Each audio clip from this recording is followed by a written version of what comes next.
Hello, everybody. It's Donna Cravata, and we are back again with another episode of The Real 50 Over 50. And I have been so looking forward to today because Catherine Avery is our guest, and I can't even count the years. I don't want to. But I'm going to do a quick introduction, and then you get to be a fly on the wall with two old friends catching up. So, Catherine Avery is an ADHD productivity coach, and she's the host of the Uncluttered Office podcast. She's a former queen of clutter and a recovering type A Wall Streeter. She's a cancer survivor and thriver, and she was diagnosed with ADHD later in life, and it kind of pivoted a few things for her, which we'll talk about. She works with clients virtually worldwide to help them open a new story about their differently wired brains. And she has been featured in the media on productivity, ADHD, mental health, office organization, and she's been included in publications such as the ADDA, CHADD, and the Washington Post. So she believes that it's to be truly productive, we need to learn how to be intentionally unproductive. And I want to dive into that one. And she's also on a mission to help women embrace their uniquely wired brains. So, Catherine, welcome. Thank you. I'm so excited to be here. We've been catching up, so it's already lively. So let's just dive right in. What happened when you turned 50? And I know that this is a doozy. This is a doozy because Donna, you're kind of there in many ways. And I was really blessed by how many people were around for that time in my life. So when I was late 49, almost 50, I was diagnosed with breast cancer, triple positive, stage one. The good part, stage one. The bad part, triple positive. And triple positive means estrogen, progesterone, and HER2 new presence, which meant that even though I thought I was going to get away with just a lumpectomy and radiation, I was also going to have chemo. And it was completely life changing. And ironically, and I should have really started this story here. And on my 50th birthday, I was plugged into my portacath getting an IV drip because I got sick. We were traveling in Florida. This was after week 8 of chemo of 12. And I got what an average stomach bug that anyone else would throw off in 48 hours took me weeks to recover from. So I was having an IV drip in order to kind of somewhat enjoy my vacation. I think I spent one afternoon at the beach and that was it, the whole week that we were there.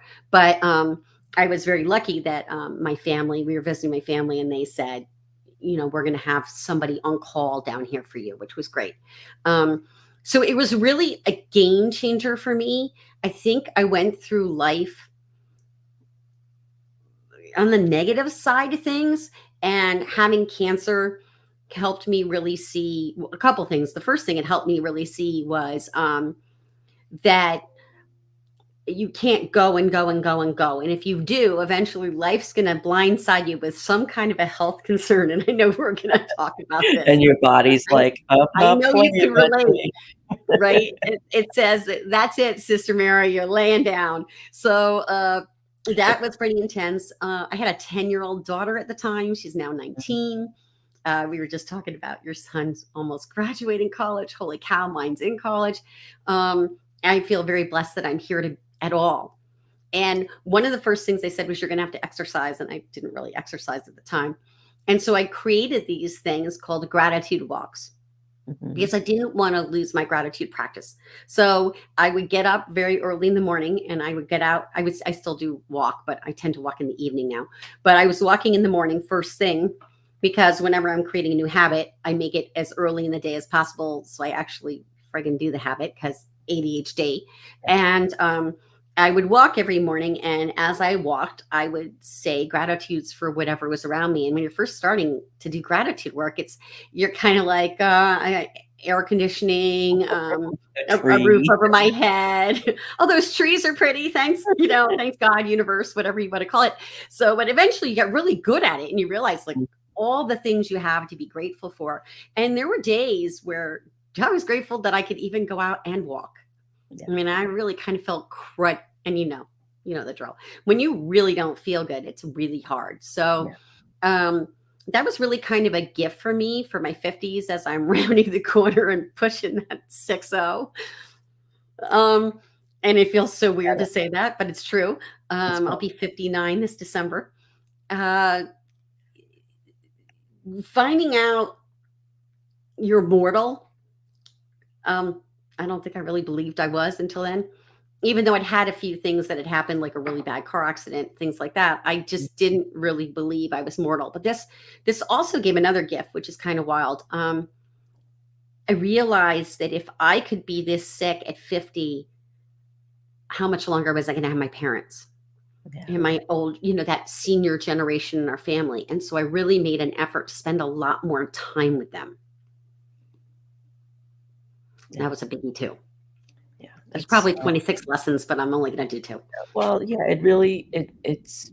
I mean, the only thing that I can compare it to as far as priority shifting is having a child.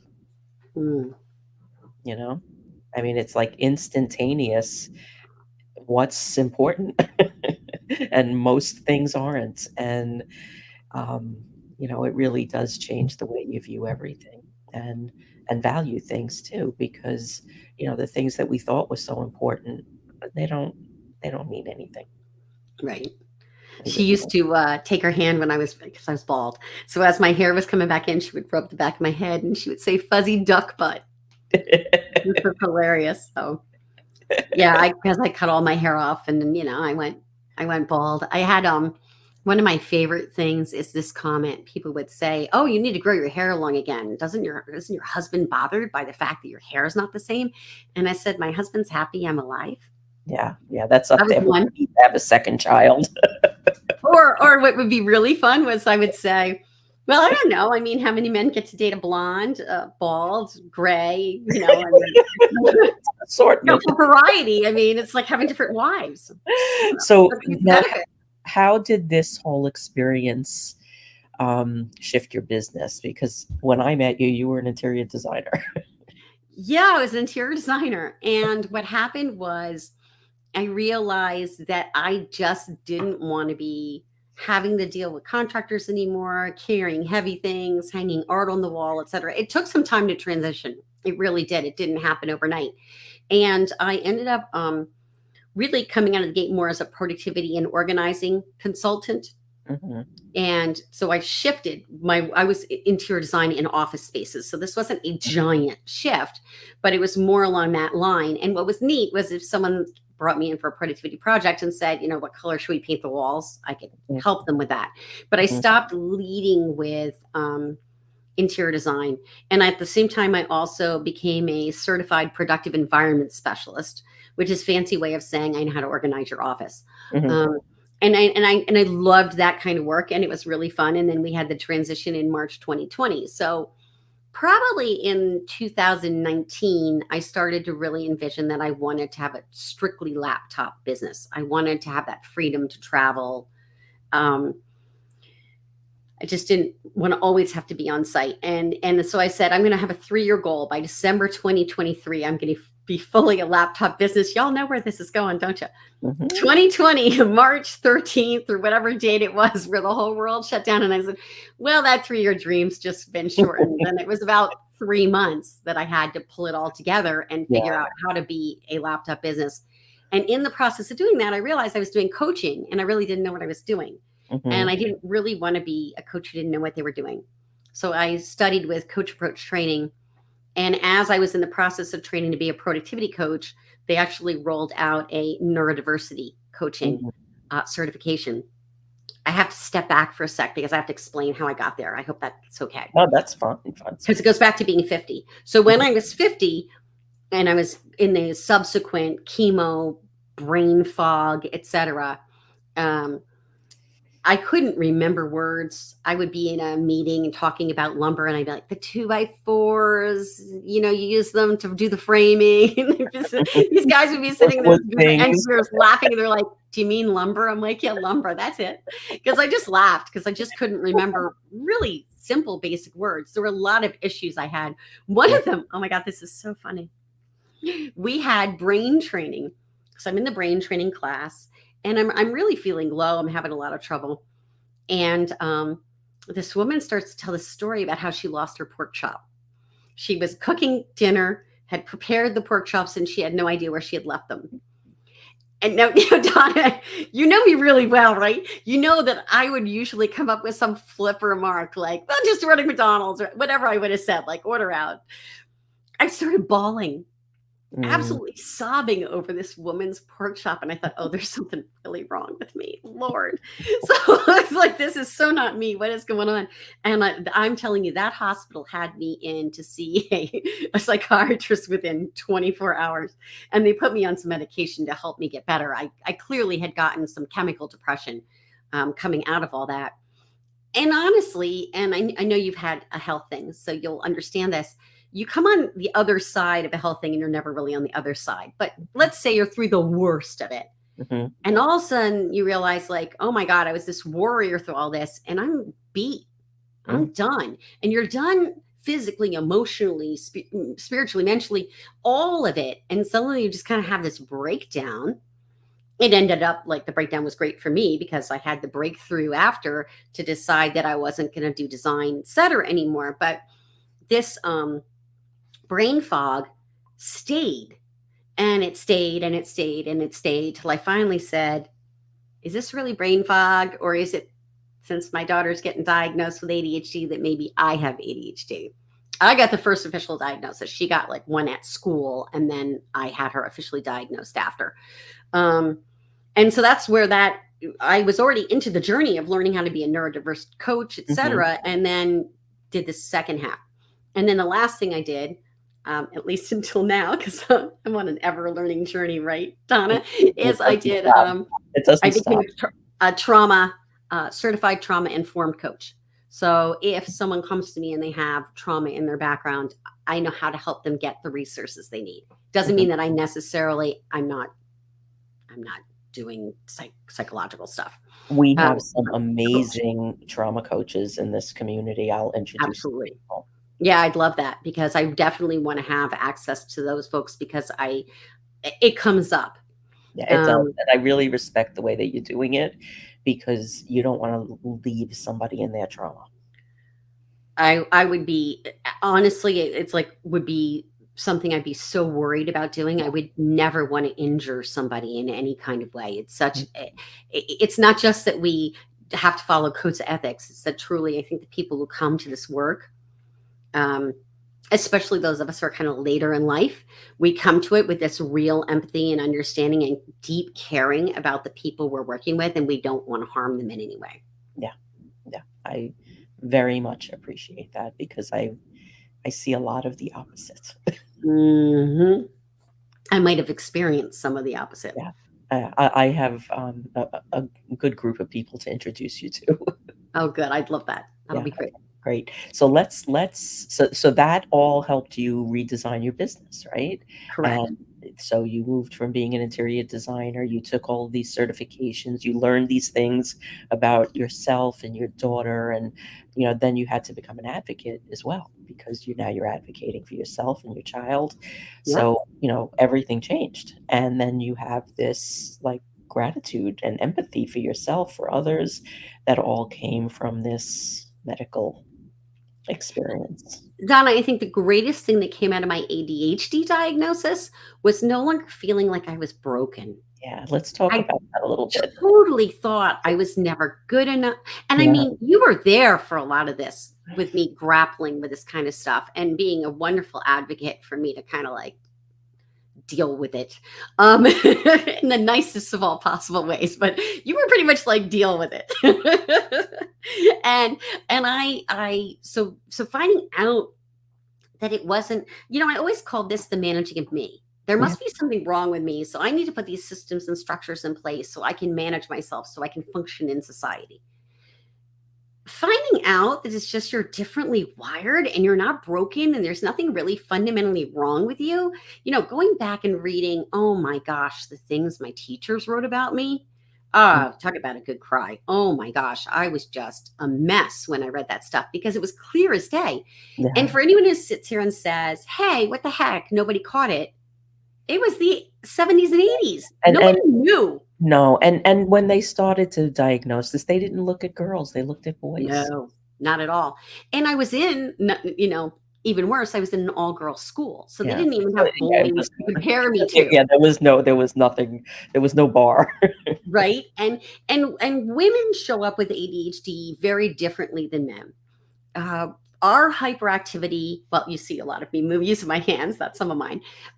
Our hyperactivity will come out more in, and not everybody, by the way, with ADHD is hyperactive. So I want to put that first caveat. It's really important to me that we share real information. They Mhm, might be finger twirling their hair. What's that called? I mhm. don't do that. Biting nails, tapping a foot, um, talking very quickly. Sometimes I lose words because my brain is going so fast, my mouth can't keep up. Um, or they might be inattentive type, and that's more like daydreaming. So in ADHD coaching school, what we learned was inattentive type, think Buddha in the field. Hyperactive type, think the bullet train blowing past the field. You're lucky if we stop, right? So, uh, and I have both. I'm combined type. There's also a whole impulsivity element to it. So we might blurt something out that we really regret saying. Um, there's um, it affects a lot of things. It affects time, etc. So one of the things I talk about when I'm working with my clients is I talk about what I call the sense method, which is sleep, exercise, nutrition, systems, and environment. And the reason this is important is, and by the way, I'm not anti medication at all. I'm totally in favor of medication. I'm an asthmatic. I take an inhaler. If you need to take medication for ADHD, be my guest. But for me, I can't take it. I'm actually allergic to the medication. So I focus in on these areas in my life and then with my clients too, because they're what the support system is for us. It's not I don't know if you've ever heard like not just pills, you have to teach skills. There Mhm. are skills involved. And you may have also heard people talk about ADHD like ADHD is my superpower. Parts of it are a superpower. Parts of it are really not a lot of fun to deal with, but I wouldn't trade me. Yeah. I like who I am. I like how I'm Well, wired. I think now you it's understand it. interesting and fun, and we connect things in weird ways. Mhm. And, Yes, understanding it is huge. yeah, because then you know how to work with it, and, that's where the productivity piece comes in, because then you can create the world around you to work with the way that you think, is instead of fighting it all the time. Right. And I think that's why a lot of ADHD people become entrepreneurs because then That they was can run it their way. yeah, and, The boss's way. work at your own pace, like, one of the things that happened since I've had my health issue is I need to nap. I never Mm. napped before. I mean, I came from law firms. We work 18 hours a day. There's no napping in law What is firms, this thing called a and nap? but I nap sometimes at 11 o'clock in the morning. It's early in the day, but if my body says stop, as long as I can stop, I do. And my schedule is like, there's rarely a reason why I can't stop. Good for you. Good for you. Yesterday Um, afternoon, I got to the end of something at 4 p.m. and every ounce of my being said, "You've got to nap." And I don't nap ever, not even now. I mean, I napped when I was going through chemo and stuff, but mhm. I did. I lay down, woke myself up snoring, so I know I slept. ADHD people make great entrepreneurs. Hi, Lee. What fun. Yeah, yeah, it's true. There's lots of them. And uh, one of the things that I wanted to talk about, because it's such an interesting statement, um, learning how to be intentionally unproductive. How does that play out for somebody who has a differently wired brain? What happens, not all the time, but frequently, is ADHD people are kind of working twice as hard to do the same things. We run out of energy and we don't refuel. And then we feel guilty if we want to take time off because we need to catch up. We're constantly catching up. My belief, and I've personally experienced it and I've watched my clients experience it, is you can be intentionally unproductive. And what does that mean? That means it's really the emphasis is on the word intention. So You have to set the intention that you're going to take unproductive time.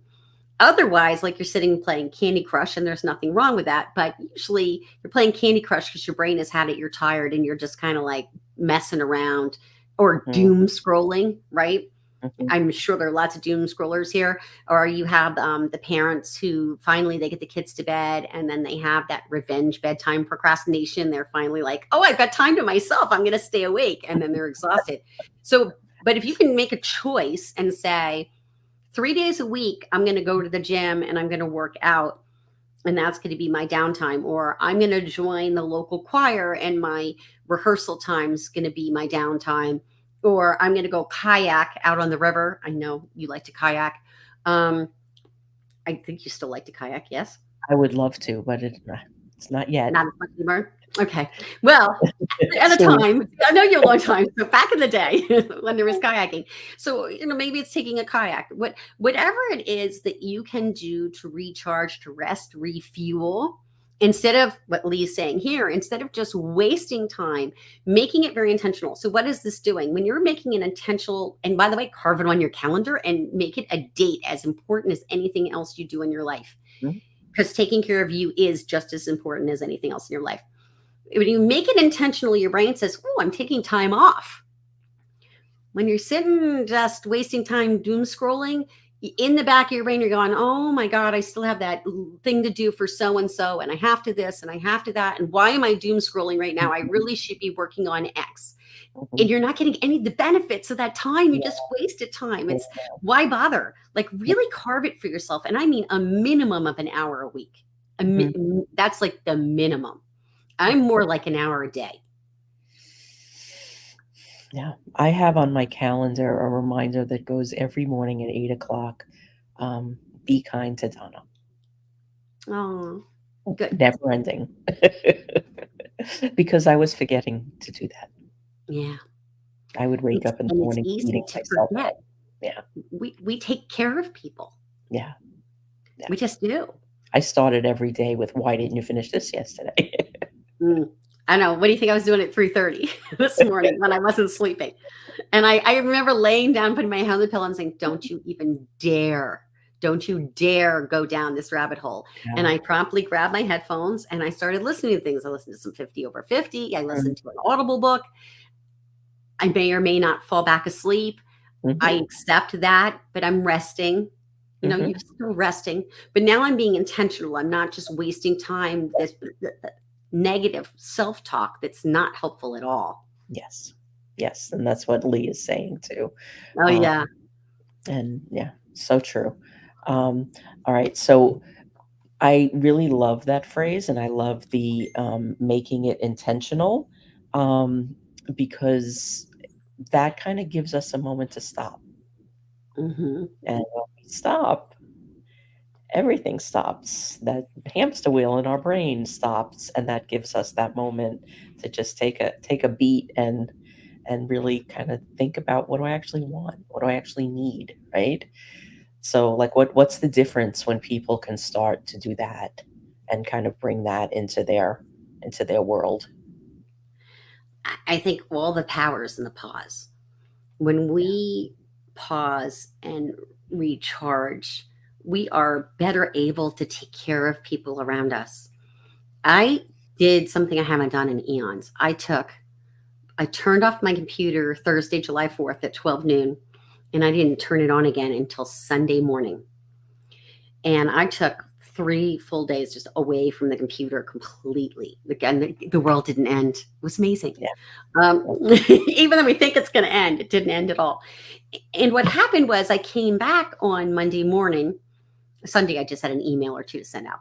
Monday morning, I came back to the office and I thought, oh, I have this idea. We should do this. And what about this? And I'm going to do this for my workshop. And I'm going to reach out to these people. And I was like on fire with Yeah. more energy than I'd had in eons. And of course, that's because I had completely shut it down. All that Yeah. power is in that pause. And if you, by the way, the more you have to do, the more important it is to stop and pause. And some people will say that's meditation. Some of us ADHDers are not so good at meditation, where those gratitude walks would be really helpful instead Mhm. because you're moving. Oh, that's the other thing. Movement is great. I call it uh, getting out of my brain and into my body, because your body has wisdom. Have we even talked about our inner wisdom? Oh, We know so much. let's talk about that. I like that topic Ooh, 'cause inner this whole thing wisdom. is about wisdom. Well, our body's telling us stuff, and Yeah, we're and often not we listening, spend so much time not listening and right? I mean, justifying not yesterday with the listening. nap.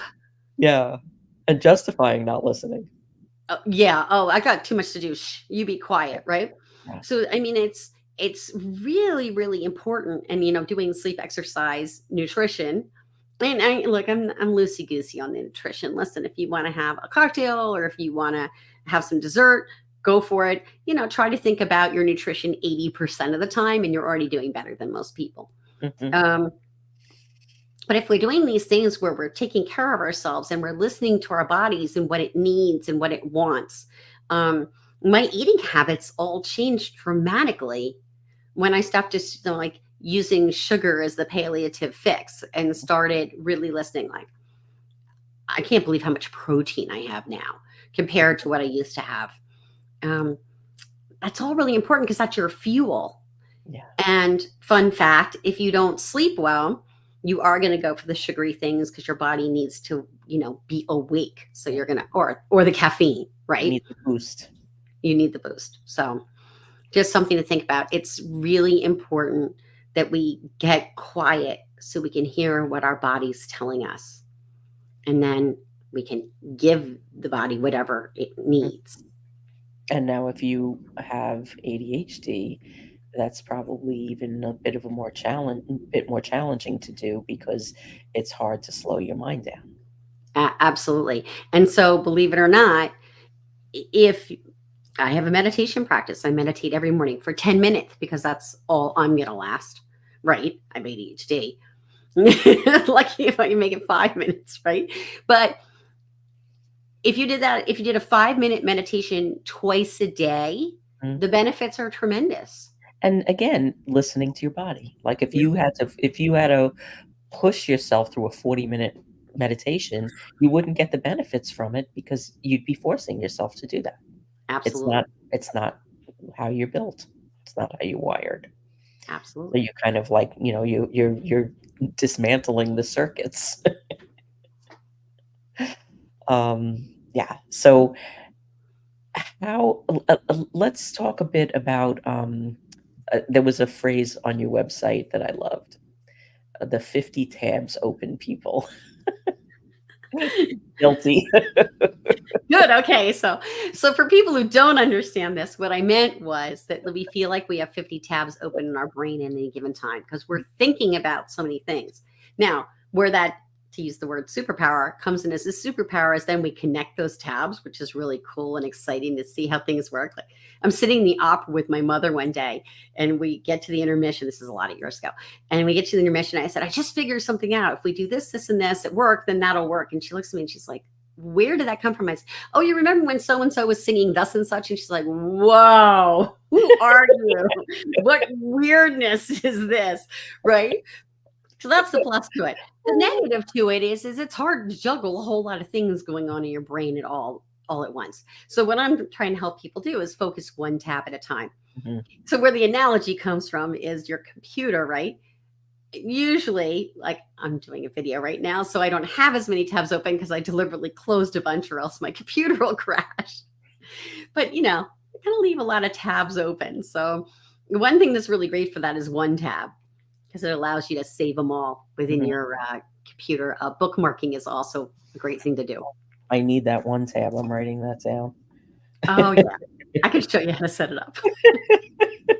I, yeah, I sometimes I have 70 or 80 open. Yeah, I know. I picked 50 is kind of low, but I figured it's kind of easy to say, rolls off the tongue.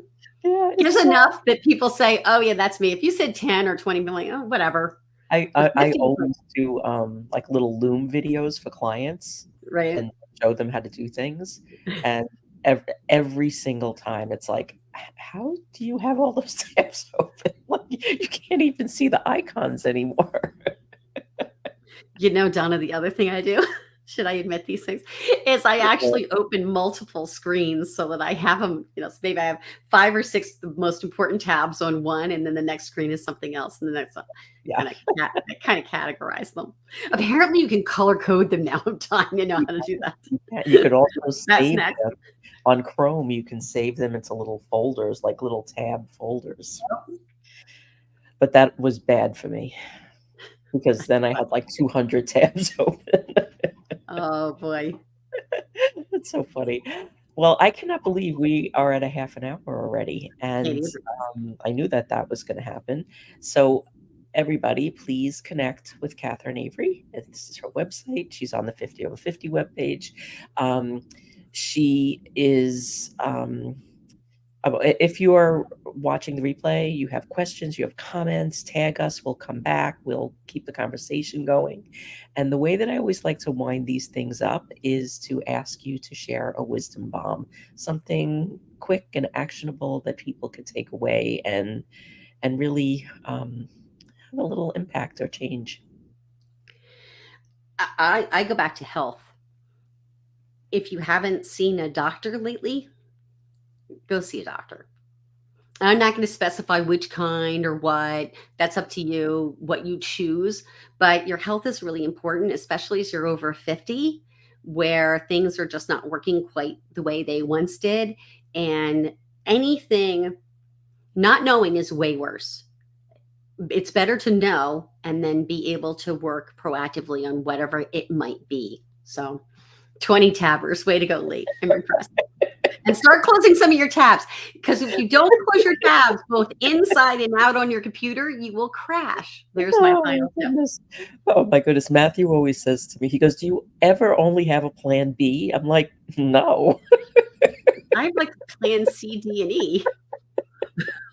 And he's so the opposite. He can't process my rapid fire agendas.